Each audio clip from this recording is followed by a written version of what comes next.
The gentleman from South Carolina's 7th District for 5 minutes for questions.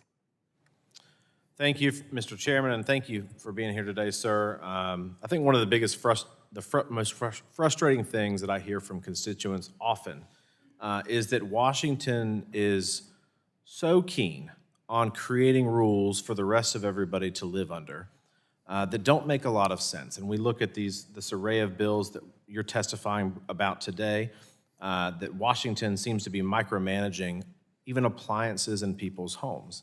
During the last administration, we saw mandates that restricted consumer choice at really unbelievable levels and raised costs while offering really no benefit. Thankfully, I think we have a Congress and a president who understands that. The president's talked about stoves, gas stoves. He's talked about shower heads. Specifically, that's why I introduced the Shower Act. And when I ran for Congress, I never thought that I'd be dealing with this, but during the last administration, we just saw this complete war on energy production, certainly, but also energy savings with these really capricious and arbitrary regulations that were coming out of Washington, D.C. The Shower Act restores common sense by clarifying the definition of a shower head to reflect established industry standards, ensuring that families have access to products that work while still maintaining efficiency where appropriate. This is about protecting homeowners from bureaucratic overreach at its very core. So, Mr. Novak, the DOE has acknowledged that some past appliance standards yielded little savings while raising costs. Wouldn't codifying a clear, consistent shower head definition through the Shower Act give consumers more certainty than the back and forth we've seen across administrations? Yes, and it adopts the definition from the Society of Mechanical Engineers, which seems like a sound source.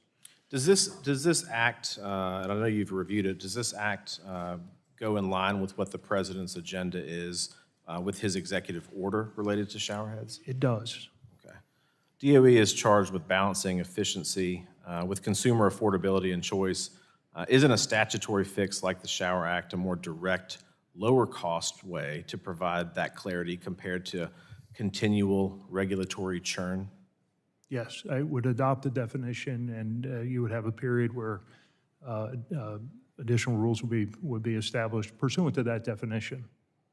In what ways do you think that this would help solve that issue? Well, I think it just gives you clarity. It gives you a well-settled, engineered definition of what a shower head is, with the idea being that you ought to have more consumers ought to have more flexibility, that there are trade-offs. We can all think of the practical trade-off. If you got a big head of hair and you don't get a lot of pressure out of the thing, you spend more time in the shower, and that's more time heating the water. That's more energy consumed doing that. It's more water down the drain. There are trades here. There are puts and takes around this, and I think the view here is that this would enable some more flexibility for manufacturers and more choice for consumers. And I think that's the underlying goal: is let the consumers decide what works for them. Right? Correct. This is why some people get solar panels on their house and others don't. This is why people elect to get electric stoves and some like gas. This is the same type of model. Educate the consumer and let them make the right choice. Would you agree with that? I do.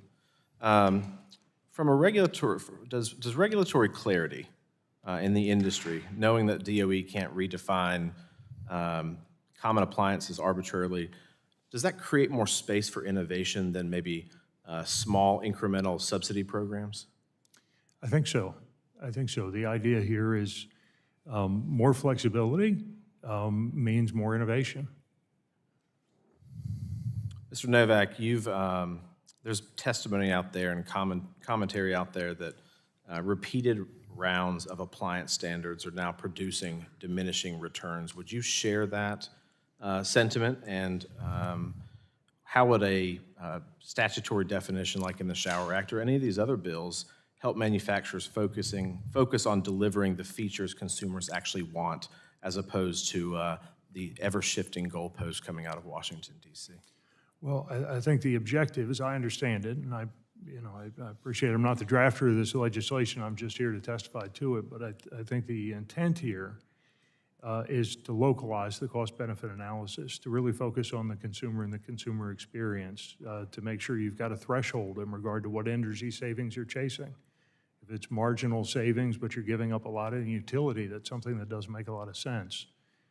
So the idea here is, you know, you want flexibility for manufacturers, you want choice for consumers, and you can do that within an existing statutory framework that helps, you know, if you will, kind of settle things, if you will, for manufacturers, realizing that, you know, they have their own reliance issues. Absolutely. I think that consumer choice is essential. I see my time has expired, Mr. Chairman. He's running a tight ship today, so I'm going to yield back before he hits me Thank you with very the much. gavel. The gentleman's time has expired.